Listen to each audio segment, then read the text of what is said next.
Hey guys, so today, as heavily requested, we are going to be talking guns. Guns I like, guns I dislike, and we're mainly going to be going into more detail into the topic I spoke about recently in a video where I was answering your questions and I talked about my experience with Krytacs and why I no longer like them and I prefer things like Tokyo Marui.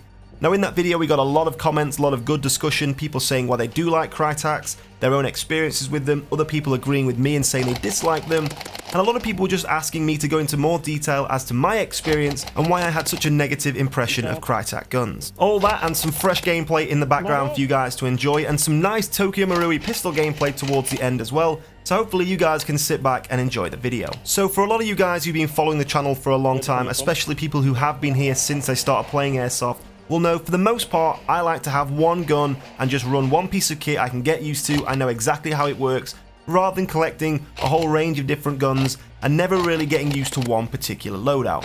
So when I first started playing Airsoft, for the first year and a half, maybe even 2 years, I ran the WE-8AA. It's the AEG-416 version of their gas blowback rifle. Now I love that gun, I ran it solidly for a year, maybe 2 as I said, I've never had any issues with it, but I slowly wanted to try and find a different gun to try out. So I started looking around at different guns, and at the time, Krytac was making a lot of waves in the UK. They were very, very popular in the US. I'd never actually seen any in the UK yet, but a lot of hype was getting wrapped up around these guns because of how popular they were in the US.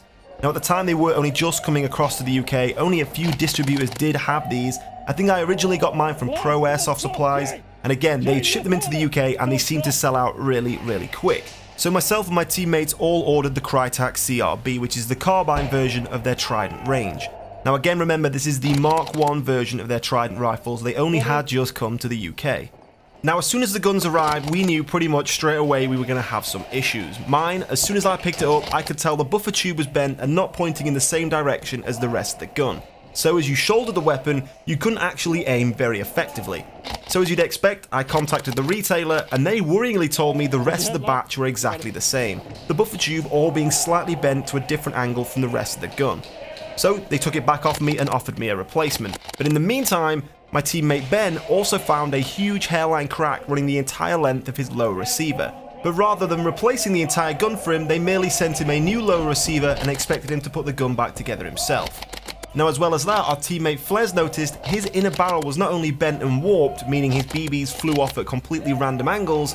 When he opened the gun up, his spring was not only cut down, but about a quarter of the length it should have been. Now he has done a video on his own channel where he actually shows these springs, but it was so short and so badly cut that his FPS was way subpar than you'd expect. He was getting about 150 FPS less than he should have been getting. Now in the meantime, I then received my replacement, and that too had a bent and warped barrel, meaning my shots would go seemingly anywhere they wanted.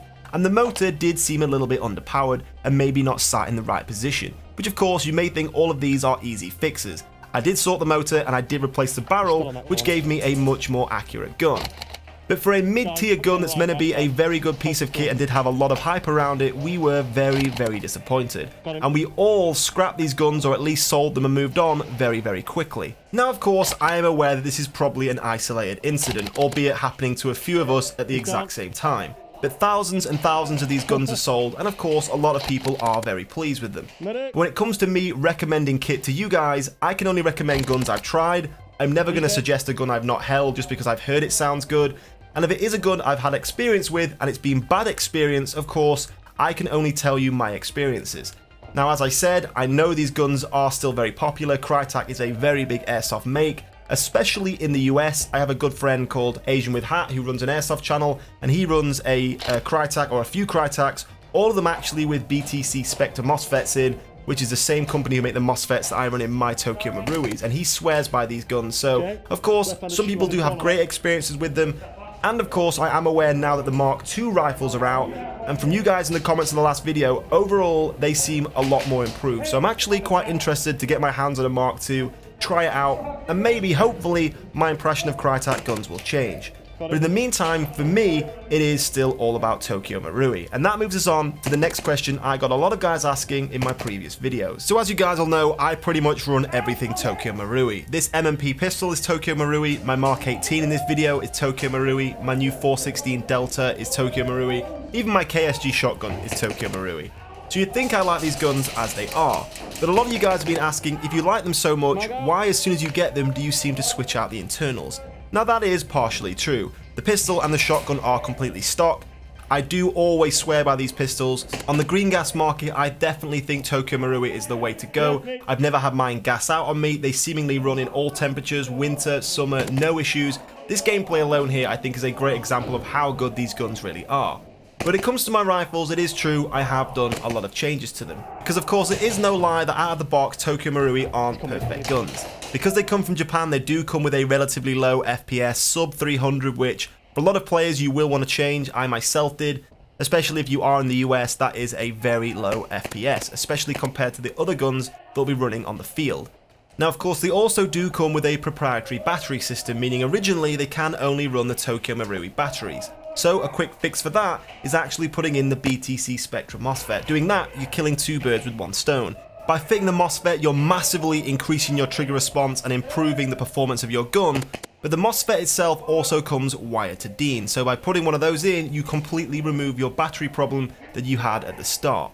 Now the Tokyo Maruis also do run with proprietary mags, but I'm not listing that as an issue. I think that is a major advantage. When I first got the Krytac, there was an entire forum dedicated to which mid-cap magazines or high caps will feed with Krytac guns. All of that is out of the window. I want to run TM mags, I know they're going to run perfectly with TM guns. They also have the bolt stop function with them, so when you dry out or you run out of rounds, your trigger is dead and you can no longer dry fire. So I think having those proprietary mags is actually a great system. But of course, by fitting that BTC Spectrum MOSFET, that increased trigger response will over time slowly wear down your gears and other parts of the gearbox. So by putting Prometheus gears in and improving some of those internals, it'll actually give you longevity and a longer lifespan on the internals of your gun. So as you can see, these improvements here kind of leapfrog from one to another, so this is the kind of reason why you think, or it seems, like I've changed all of the internals of the gun. What I would say is the barrel and the hop as standard with TM is going to be incredible. TM recoils are absolutely renowned for, even with the low FPS and stock, outranging pretty much everything on the field. So I would always say, if you can, leave the barrel and the hop alone, unless you're going to do something like an R-hop and run heavier BBs, but the front end of the internals are completely fine stock. So I hope that's cleared up some of the questions you guys had regarding the internals of my guns and why I switched them out, and my slight dislike for Krytac. So if you guys did enjoy this video, it's more of a commentary style and you'd like to see more in the future, and you have any other questions you'd like to have answered, leave those down in the comments below, and of course leave a like on the video. But in the meantime guys, thank you for watching, and I'll see you soon.